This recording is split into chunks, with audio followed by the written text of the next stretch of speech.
So thank you all for joining again and for joining for this second keynote of the evening. If you're joining us in the afternoon in EST or if you're on the West Coast in the morning time. So we welcome you both here for this second presentation or keynote. And I'm very excited for this one because we have two folks that I'm very excited for you to meet.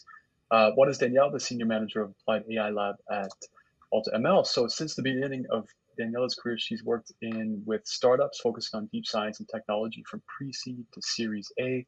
Having both experienced an acquisition and then a failure, has taught her how to be gritty, take calculated risks, move fast, and fail forward. She leads the Applied AI Lab, an AI talent accelerator developed and operated by AltaML on a collaborative basis with industry. The lab's mandate is to accelerate artificial intelligence skill development while driving AI integration in business. Prior to AltaML, Daniela worked at the Creative Destruction Labs, that's CDL, which you're probably familiar with, sourcing and managing a portfolio of companies across energy, agriculture, health, leading to $100 million in equity value creation. She has experience building and leading global and technical teams from business problem ideation to leveraging AI across digital media, health, energy, operations, and financial services, of course, to contribute and create value for them. Only 28, Danielle has 5 years of progressive business and leadership experience in the tech entrepreneurship fields and holds a dual degree in psychology and business, an MBA and executive certificates from MIT. Wow, that's a lot. Danielle, congratulations. I'm very impressed and feeling slightly inadequate. No, I'm just joking. It always feels interesting when you hear someone read your bio and you're like, slightly uncomfortable. Yeah.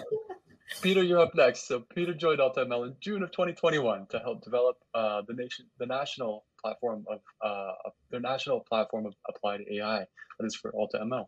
Together with the co-CEOs, he's building out the national and international strategy by industry sector. So through strategic partnerships and alliances and major account management, he's bringing his national and global experience to help scale the business. Peter was with Deloitte for the past 40 years and has held a variety of leadership positions. Prior to leaving the firm, he was the managing partner for the Waterloo and Western Ontario region, where he created Deloitte's innovative new office and team that focuses on disruptive technologies and insurance industry.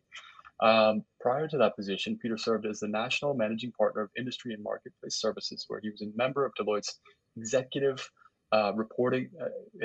team reporting to the CEO, overseeing all industry programs and Deloitte's marketplace strategy. So during those years, Deloitte became Canada's #1 consulting firm and thought leader in the space and launched its well-known Future of Canada Thought Series. So from 2008 to 2012, Peter was a member of the Deloitte Board of Directors and is currently a member of the Board of Governors at the University of Waterloo. Peter, how was that? Now you're making me feel old. Well, 40 years is a long time, but now when you hear it, it sounds old. Thank you. You did a fine job with that bio. Well, I'm happy to welcome you both. It's been a pleasure to work with you so far, and I'm really excited for this. So I will pass the mic over to you, and thank you so much both for joining. Thank you, David. And thanks, Danielle, for flipping the slide for us. I'm going to kick things off. This is definitely about the Applied AI Lab that Danielle runs. So she will be presenting the lion's share of this with us today. And she has all the content. I'm just the experienced guy.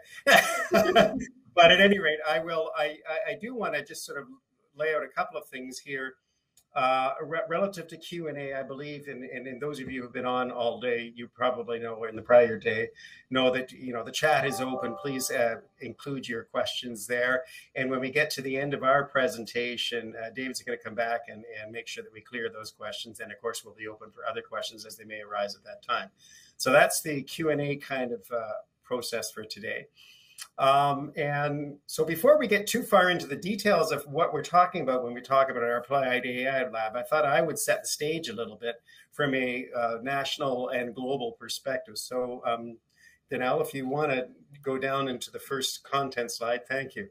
So this is the whole idea around the lab was driven by this fact that the market is changing and talent acquisition and retention in all digital technologies is significantly challenged.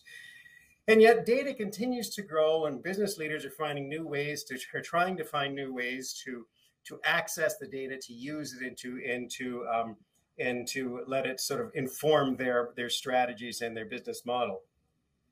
And they're desperately trying to learn from that data.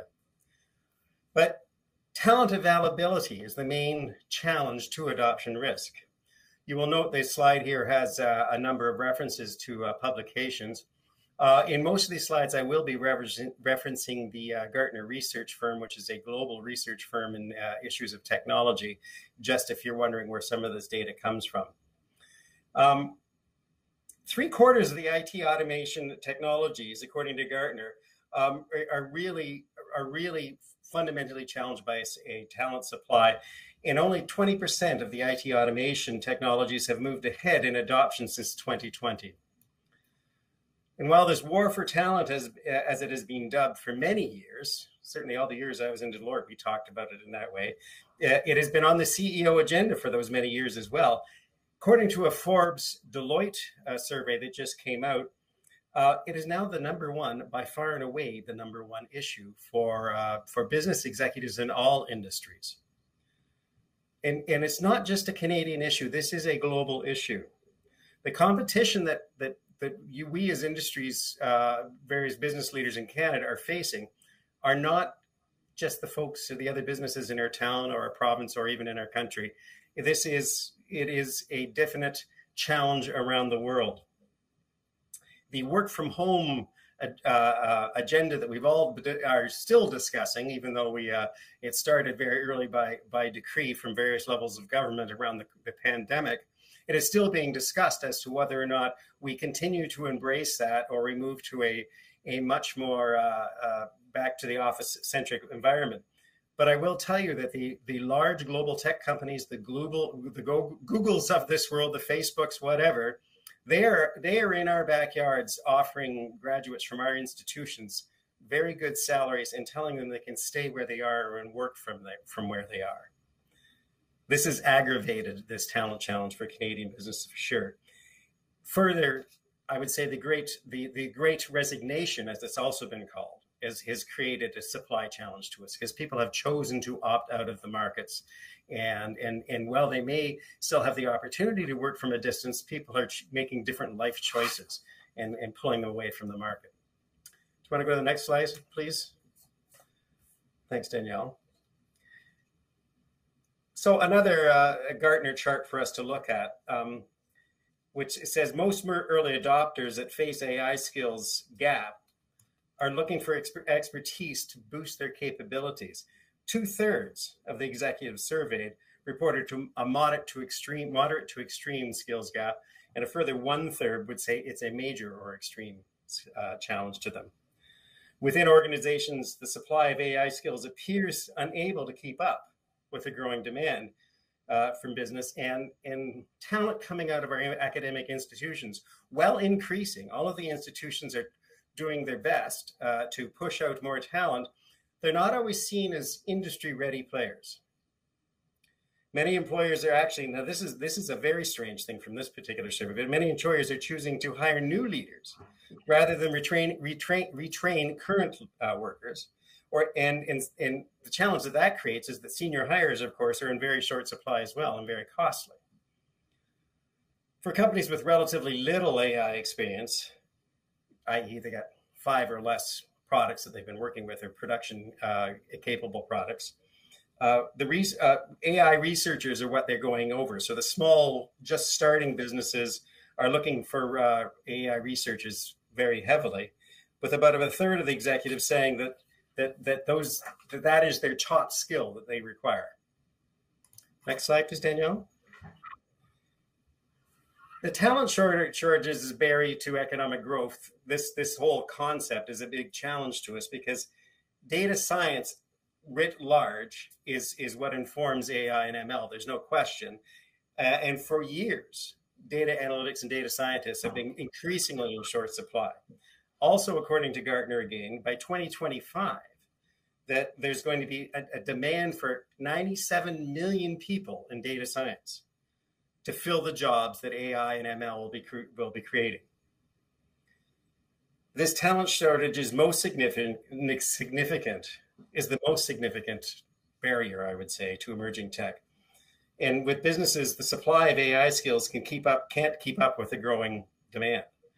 And the talent from academia, as we said, is not necessarily marketplace ready. So, how do we realize the value of applied AI in Canadian history? There is a significant gap still, I would say, in what the promise of AI. We've been talking about it for years, but not a lot of it has happened.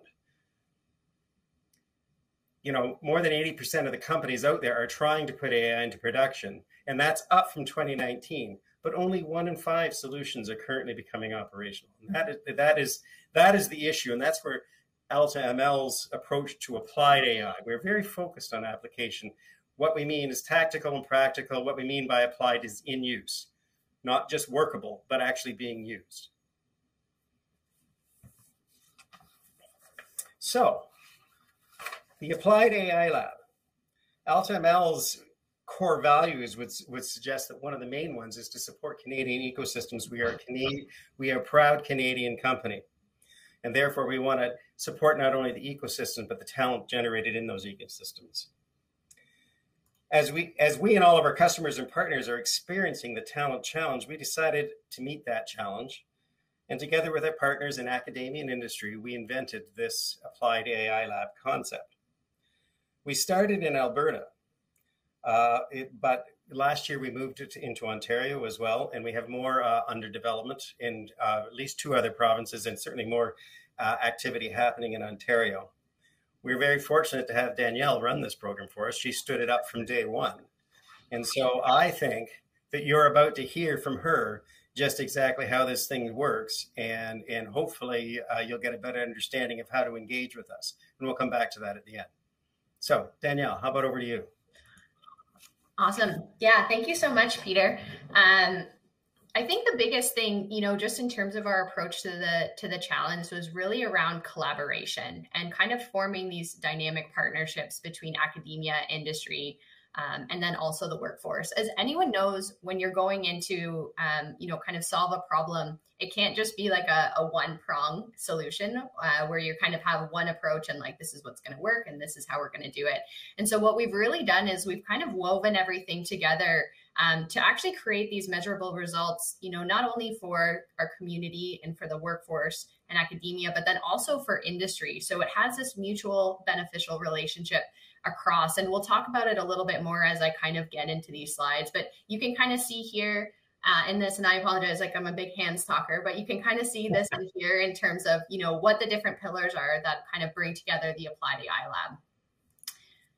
And so really when we're talking about the Applied AI Lab, a big portion of it is our partners. And so what makes the lab a little bit unique compared to other programs that are out there is all of our associates are actually working on, you know, use cases with our partners. So they're working in their environments, they're working with their data sets, they're working with their SMEs to actually bring use cases from this ideation, you know, to experimentation to actually proof of concept. And so when you think about a partner, I would say that that partner really kind of rings true because we're looking for people that are really kind of invested, like some of our partners here on the side.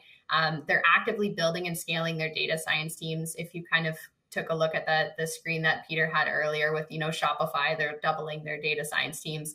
Even some of our partners are going from 60 to about 300 people on their data science teams. And so what that actually looks like and how they're actually looking at advancing analytics inside their organizations is something that's important. So everyone is really kind of doubled down on this strategy and they're looking to kind of take it the next steps further, but not just into experimentation. They want to actually take it to that deployment stage. And that's where we see a lot of the times there is the biggest challenges that are faced in industry, as kind of Peter was mentioning. I think it's like 1 in 5 projects actually kind of make it through the experimentation phase. So when we're looking at our partners, a very kind of diverse group of industries and representations, but they're all invested because anyone knows it's maybe not necessarily difficult to build a model, but how you actually take that model and receive value from it across the organization, you need that vested partner no matter what. And it's the same thing with the community. And so I have a couple of people and a couple of organizations up here that, we're talking with and we have worked with and collaborated with. But it's not just about industry, it's also about the community and how we're working inside that community. And I would say a big thing is kind of bringing the two together, because we have this incredible talent coming out of institutions, like the University of Calgary, University of Alberta, University of Waterloo. But then how are we kind of taking that talent and preparing them to kind of be ready for industry? So how do we kind of get them those hands-on skills, where they've maybe worked in a data set that's not a toy data set and they don't have all of the features that they need, or maybe they're engineering the features that they need and they're thinking kind of outside the box on how they would actually approach that. And so being invested in the community is something that's really important to us, because if we have that systems lens or that systems thinking approach, it's easy to kind of create a product or a platform, but if you kind of have that output kind of is like a brain drain, it doesn't necessarily go anywhere. And so having that ingrainedness in the community and kind of thinking back to that first icon or all of our pillars together is something that's really important for us. And so when we think about, the participants from across Canada, one thing when we launched the lab, I was actually a little bit nervous, and I always don't like saying this, but, was, we have an incredible program and opportunity, but is there demand? Are people actually interested in this experience?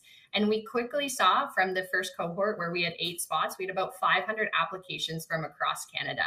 And so to date, we've had about 1,500 applications, and we can see some of the matter from there, all the way from coast to coast. We're also seeing applicants come from, industries in academia like Georgia Tech, which is incredible. And we also see a really kind of big mix between education level. So you don't necessarily need a PhD or a master's. A lot of times we actually find people are self-taught if they're going through, Udemy or Coursera, or they're doing some of the Microsoft certifications. And there really is kind of a mix in that work experience, which works well for the different types of teams that we build inside of the lab. But I think one of the most important things is just the difference in backgrounds. A lot of times you think like in order to be in analytics, like you need a computer science background, but we're seeing a wide range of backgrounds and kind of that diversity. And a great example of that is actually one of our former alumni. She was doing her master's in biomedical technologies at Johns Hopkins, but she was really interested in data and how they were leveraging data. And so she ended up coming into the lab and now is working for a startup company that's doing medical imaging and cardiovascular. And so you can really see there is kind of that wide array of backgrounds. And as everyone knows, data is no longer the byproduct. It's like the core of most businesses. And so I think that diversity in backgrounds is really something that's important as you're kind of going through. And so you're thinking all this and I'm throwing a lot at you, but you're like, great, Danielle, how does this actually work? And so I would say AltaML really kind of is this platform where we kind of provide all of the logistics, we do all the recruiting, we bring all of the associates in. And then what we do is we actually train the associates in our approach to applied AI. And so we worked with hundreds of companies across Canada and the US. And we take that methodology and we actually, kind of ingrain that into our curriculum. So everything from, how do you approach a use case? How are you thinking about a use case, even from a long-term perspective of, like if this was to be a product, what are some things you need to be thinking of in terms of that user journey? But then all the way to how you're actually building out your code. So is your code readable? Is it explainable? Is it modular? Is it actually working inside of our partners' system so they can actually take that code the next steps further? And then on the next part of it, we really kind of see the partners and where they kind of come into play is throughout this term, they actually receive this continuous experimentation on their use cases. So in about a year, we've worked on over 45 different AI use cases, which I'll get to a little bit later. But they're receiving this continuous experimentations. We're working hand in hand with their SMEs and their subject matter experts, really to just kind of help them take that to the next step. So they're realizing value in some of these AI applications. And then on the AltaML side of things, it's really about providing this platform and this intake. And so as part of the lab, you're also part of AltaML. And then you're kind of getting this hands-on training as you're going through. And it really actually provides this kind of safe space for people to test out their skills and their interests and what they want to do, because it's everything from, building out machine learning models to actually presenting it to stakeholders. So which might not happen until you're kind of in your later kind of senior data science career. Like every single week, you're having a presentation to subject matter experts on your modeling and what you're finding and how you're taking those the next steps further. And so this is just kind of an example of some of the AI use cases or AI applications that we've worked on. So you can see everything from across finance to digital health to retail to manufacturing. As I was mentioning before, data is across everything that we're doing. And so a lot of the experiences coming out of the lab for the associates is they're actually hands-on working, in the environments with the data on these specific use cases. And we really work with our partners to figure out, what is the strategic direction that they want to go on? What are they interested in? Is it something specifically in renewables? Is it something specifically in inventory and workflow? And how can we actually, use the lab to not only experiment on these use cases to, proof of concept and beyond, but actually realize real tangible value and material kind of success from that. Because as a lot of people know, building out the models, depending on the types of models you're building, isn't necessarily the difficult part, but it's how you actually take those models and deploy them. And so however we can really kind of align with our partners to bring the most value, that's something that's really important to us in the lab. And so just in terms of some of the material impact, I guess, that we've seen over the past year, we celebrated our first birthday on October 1st, which was crazy to think that it's been a year. But we've seen a lot. And so, as I was mentioning with Dristy, so Dristy had actually gone to Johns Hopkins and had actually chosen the lab as one of her first programs that she was interested in, and kind of really seeing that, it's a collaborative effort between different stakeholders. It's not just, the data science team working on data science. It's really kind of bringing everyone together. And then the same thing on Suncor side, which is one of our main partners with the Applied AI Lab. It's really kind of provided them a new lens on how they're approaching analytics inside their business and how they're bringing together different stakeholders and how they're actually taking things through to this potential deployment of models. And it's kind of taking that step back where it's like, okay, you almost have this factory or this engine that's running through these use cases with this de-risked line of sight into talent. And how are you actually taking that internally and kind of taking those next steps? And then so we see the same thing in terms of, what we've done over the last year, working across the community with Start Alberta. We're seeing kind of some success with Deloitte, which is great. And then the same thing, working really hand in hand with Microsoft and the University of Waterloo and some of our partners to actually provide this training and kind of get, that next generation of data science talent, ready to kind of go into companies, either larger organizations that have been existing for a while, or kind of that startup and scale up community, which David mentioned that I've spent most of my kind of career in. And so just, as a wide shot, like bringing it back up, in terms of the applications from coast to coast, the different types of education levels, the different use cases that we've actually worked across in industry. And then actually seeing that 95% of our graduates from the Applied AI Lab are receiving full-time roles in data science within 60 days. And so that's really impressive when you think about, the opportunities that are out there and what we're seeing from industry. And then the same thing we're seeing in terms of that average reported salary is about $75,000 to $100,000 for people that are going into market right after the program. And so it's really kind of equipping not only, talent, but then it's also equipping industry with this refresh lens on how they're approaching analytics inside their organizations. And so, with that, I'll kind of pass it back to Peter in terms of, what's next, and we'll open the floor for any questions. Thanks, Danielle. Very, very thorough. Can you go back to that last slide just for a sec? Yep. Because I think this is an awesome resume for you and the team for 1 year's effort. I mean, really, when you say it's 1 year anniversary, that's exactly it. And I think these are phenomenal numbers in almost any dimension. Certainly the schools from which we've recruited or we've been in contact, the completion rate and the sort of the success rate of the candidates coming out of this program in terms of their employment there afterwards, I think it's pretty phenomenal. So kudos to you and thanks for sharing this. And so I don't know if David is back with us yet. He's the man in charge of scrolling through the chat and looking for questions. But what do you got there, David? You got any questions for us? I do. Yeah. So have you thought about how you can address the challenge of employers being less willing to retrain? If it's always about hiring out of school, then AI experts will have a relatively short career, since keeping up with every new tech on your own can be very difficult.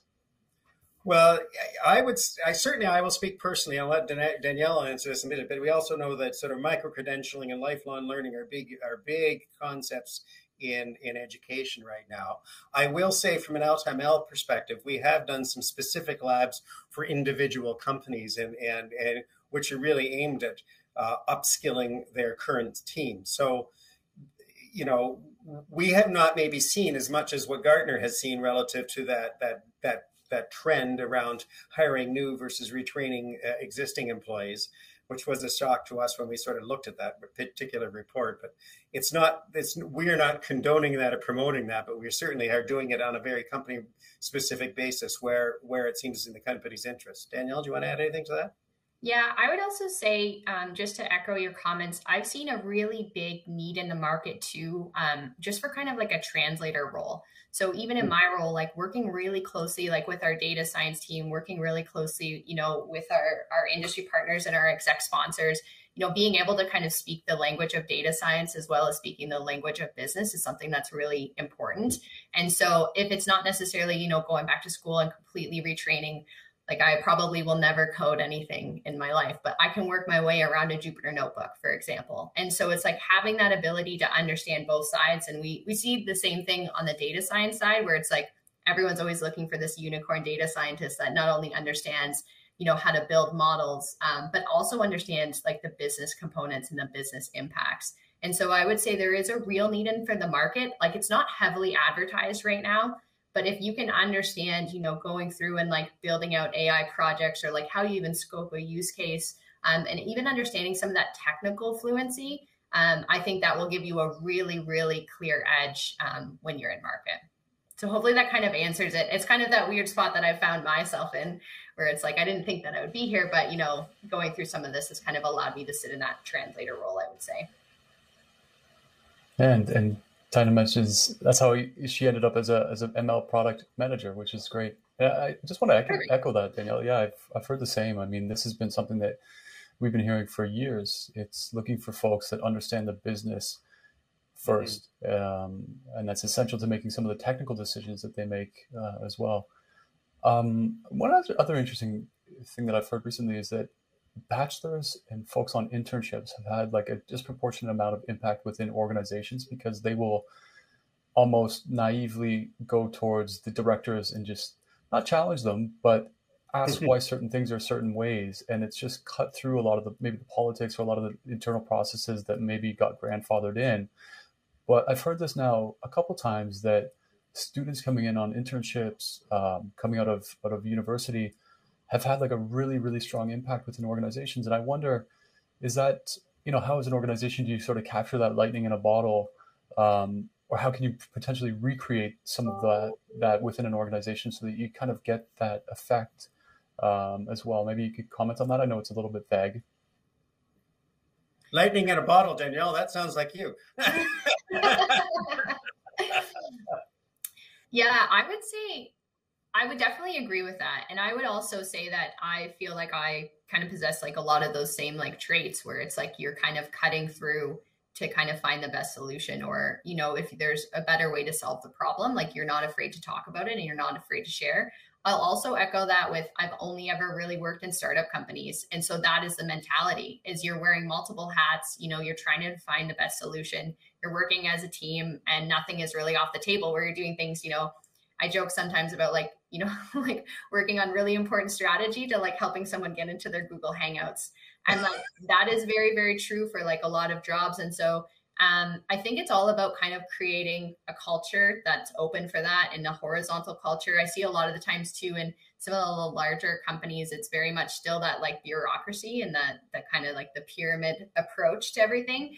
But creating that culture where, you know, you can open ideas and you can kind of be okay to like have that devil's advocate really kind of helps. And like also having leaders that are open to it, because sometimes leaders say that they're open to it, but they're not open to it. But for me, I welcome anyone on my team to like challenge the status quo and like how we're doing things, because we're only going to improve by kind of keeping that challenge and keeping that mentality, especially with how fast tech is moving right now. You need to have those people on your teams, and it's hard to find them, but really kind of valuing their opinions is something that I find. I'm not sure if you have anything to add on that, Peter. Yeah, I can speak from the other end of the spectrum, as you might expect. I mean, I spent 40 years in a fairly large firm, albeit a partnership which had some elements of collegiality to it. But let's all face it, it's still a very large enterprise. And what we decided to do in Deloitte in the sort of early 2000s was following on the idea of the Center for the Edge thinking that was simply saying that you need to take innovation outside the mothership for a moment, then bring elements of the mothership to that lab environment, and help them, enable them, I should say, to actually work with emerging technologies and find out how they work so they can solve real live business problems in that environment. And that was exactly my job when we set up the new Waterloo office, which was the entire program was based on co-op students, not technology specific. So we were a technology agnostic, but we had teams that dealt with specific technologies, and we'd bring in partners from the firm with a business challenge that they wanted to figure out.